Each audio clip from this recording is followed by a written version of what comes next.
हो गया क्या हो गया है बताए मुझे। कितने साल का है? इतना बड़ा था, एक लड़का आया बैठ गया मोबाइल चलाने लगा। बच्चे को कितने साल का है? 10 साल का बच्चा है। उत्तर प्रदेश के प्रयागराज स्थित महाकुंभ में स्नान करने के लिए एक 32 वर्षीय महिला अपने 10 साल के बच्चे के साथ जाती है और जाने के बाद वो स्नान भी करती है। स्नान करके वो बाहर निकलती है और उसके बाद वहीं मेले में वो घूमने लगती है और घूमते घूमते ही उस महिला के साथ इतना बड़ा हादसा हो जाता है जिसकी उसने सपने में भी कल्पना नहीं की होगी। और उसके बाद उस महिला का पूरी तरह से जीवन बदल जाता है, पूरी तरह से वो टूट जाती है। एक तरह से देखा जाए तो वो पूरी तरह से तहस नहस हो जाती है। जैसे ही इस मामले की पुष्टि सोशल मीडिया में होती है, प्रयागराज पुलिस को पता चलता है, प्रयागराज पुलिस एक्शन में आती है। दोस्तों, कहानी को पूरी जानने के लिए वीडियो में अंत तक जरूर बने रहें। चैनल पे नए हैं तो सब्सक्राइब जरूर से कर लें ताकि हमारे हर एक वीडियो को नोटिफिकेशन आप तक पहुंच सके, और वीडियो को लाइक जरूर से कर लिया करें, इससे हमारा मनोबल और बढ़ जाता है। दोस्तों, एक शालिनी नाम की महिला 32 साल उसकी उम्र होती है। वो अपने 10 साल के बच्चे के साथ बिहार के सासाराम से प्रयागराज महाकुंभ स्नान के लिए आई हुई थी। स्नान करती है। स्नान करने के बाद जब वो बाहर निकलती है, बाहर निकलने के बाद वो मेले में घूमने लगती है, कॉस्मेटिक की दुकानें ढूंढने लगती हैं जहां उसको शायद कुछ सामान लेना था, और वो आगे जाकर के एक दुकान पर अपने लिए कुछ सामान लेने लगती है। और सामान लेने के बाद उसको जब पेमेंट करना होता है तो वो मोबाइल से पेमेंट उसको करना था, तभी उसका जो मोबाइल था वो उसका 10 साल का बच्चा चला रहा होता है।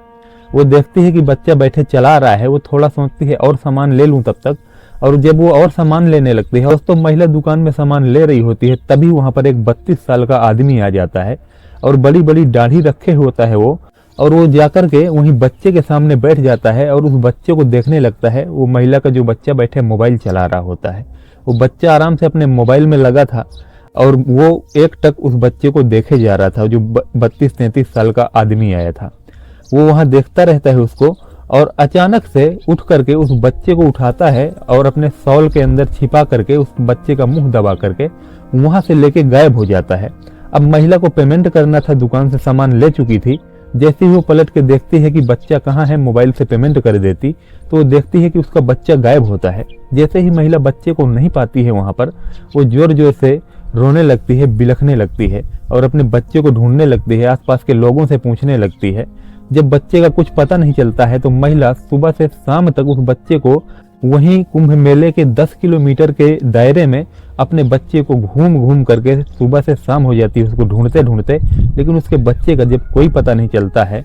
उसके बाद वो प्रशासन से ये बात बताती है और प्रशासन को जैसे ही जानकारी मिलती है इस मामले की, प्रशासन उस महिला को समझाता है कि आप दुखी मत होइए, आप रोइए मत, हम कुछ करते हैं। उसके बाद प्रशासन एक्टिव हो जाता है और अनाउंसमेंट जहां जहां लगे होते हैं, कुंभ मेले में कई सारे अनाउंसमेंट करने के साधन लगे रहते हैं ताकि अगर कोई खोता है तो वहां से नाम अनाउंस कर देते हैं तो वो खोया हुआ व्यक्ति मिल जाता है। इस तरह से पुलिस वाले उस महिला के बेटे का नाम अखिल होता है जिसकी उम्र 10 साल होती है, उसको अनाउंसमेंट लगातार करते रहते हैं थोड़ी थोड़ी देर में, लेकिन बच्चे का कोई पता नहीं चलता है, बच्चा कहीं से आ नहीं रहा होता है।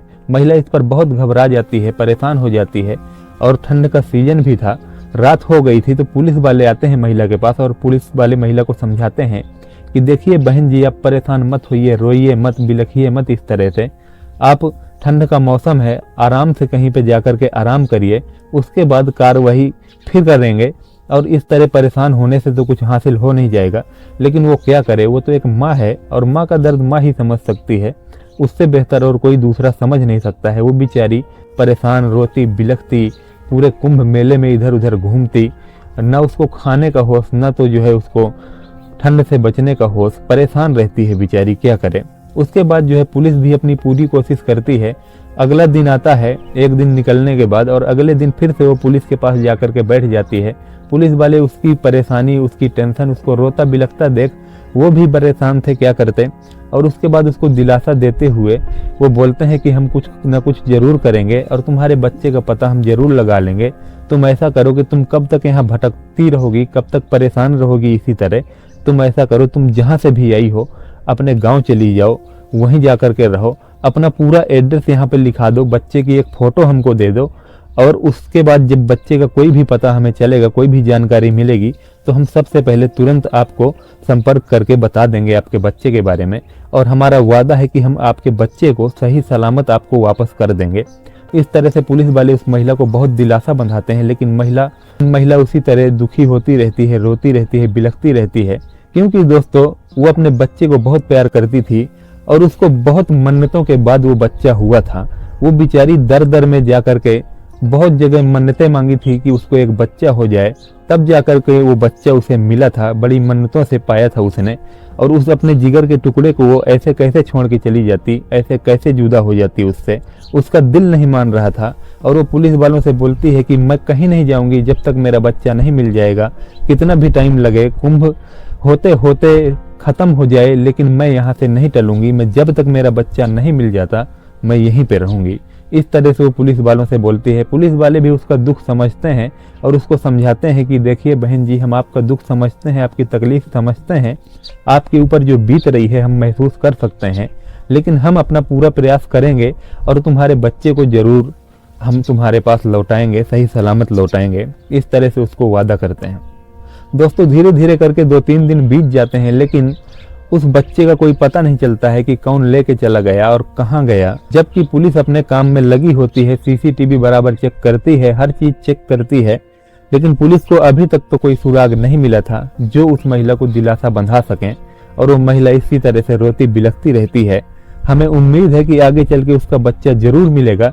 लेकिन एक केस और है, एक जो है व्यापारी होते हैं, एक दुकानदार मालिक होते हैं जिनका नाम रमेश पांडे होता है। रमेश पांडे ने पुलिस में एक कंप्लेन दर्ज कराई थी कि उसके दुकान में 5 लाख की चोरी हो गई है। उसकी करीबन 1.5 लाख की गले में एक सोने की चैन होती है, वो भी चोरी हो गई है।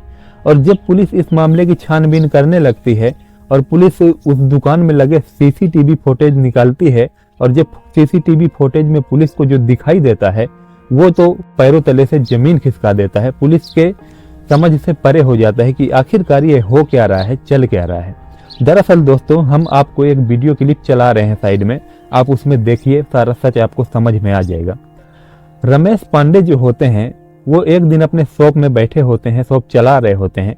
तभी देखिए रमेश पांडे के जो है शॉप में एक साधु बाबा आ जाते हैं, और वो साधु बाबा वहां बैठ जाते हैं और वो कुछ मंत्र मारते हैं। मंत्र मारने के बाद रमेश पांडे से वो बोलते हैं कि अपनी ये चैन निकाल करके मुझे दे दो। और रमेश पांडे अपने हाथों से वो चैन को निकाल कर उस बाबा को दे रहे हैं। और उसके बाद जो है वो बाबा कुछ और करता है। कुछ और करने के बाद रमेश पांडे से वो बोलता है कि मुझे कुछ पैसे चाहिए, तो हो सके तो मुझे कुछ पैसे दे दो। तभी रमेश पांडे को पता नहीं क्या कर दिया था बाबा ने, कौन सा मंत्र मार दिया था, क्या हो जाता है कि रमेश पांडे बाबा जो भी बोलते हैं वही रमेश पांडे करने लगते हैं। और रमेश पांडे जैसे ही बाबा ने पैसे मांगे तो रमेश पांडे उठते हैं और अपने काउंटर के तरफ जाते हैं। काउंटर में तो कुछ नहीं होता है, खाली होता है, लेकिन काउंटर के साइड में एक बैग रखा है। वो बैग को वहां से अपने हाथों से निकालते हैं और उस बैग में 500-500 रुपए की नोटों की गड्डियां होती हैं। वो बैग निकाल करके उस बाबा को जो है सौंप देते हैं। यानी अपने हाथों से रमेश पांडे सारा पैसा और अपनी गले में जो सोने की चैन होती है वो करीबन 1.5 लाख रुपए की, वो भी अपने हाथों से उस बाबा को दे देते हैं। और सोचने वाली बात तो ये है कि रमेश पांडे को ये सब कुछ पता भी नहीं होता है। उन्हें लगता है कि उनके दुकान में कोई चोरी हुई है, जिसकी वो पुलिस में कंप्लेन भी दर्ज करते हैं। उन्हें कुछ भी याद नहीं होता उस दिन वाले हादसे की, जो उन्होंने अपने हाथों से ही सब कुछ किया था, अपने हाथों से ही चैन दी, अपने हाथों से ही पैसा देते हैं। तो ये साधु बाबा ने पता नहीं कौन सी जड़ी बूटी खिला दी या फिर कौन सा मंत्र मार दिया था, जो रमेश पांडे पूरी तरह से उस साधु बाबा के बस में आ जाते हैं और जो साधु बाबा बोलता है वही उनको करना पड़ता है। तो इस तरह से ये पूरी कहानी थी। तो उम्मीद करता हूं दोस्तों आपको ये कहानी पसंद आई होगी, हमारी ये जानकारी पसंद आई होगी। अगर जानकारी पसंद आई है तो वीडियो को लाइक जरूर से कर लें। एक लाइक से हमारा मनोबल बहुत बढ़ जाता है। और चैनल पे नए हैं तो सब्सक्राइब जरूर से कर लें, बेल आइकन प्रेस कर लें, ताकि हमारे हर एक वीडियो का नोटिफिकेशन सबसे पहले आप तक पहुंच सके। तो चलिए मिलते हैं एक और ऐसी ही स्टोरी के साथ, तब तक के लिए जय हिंद, जय भारत।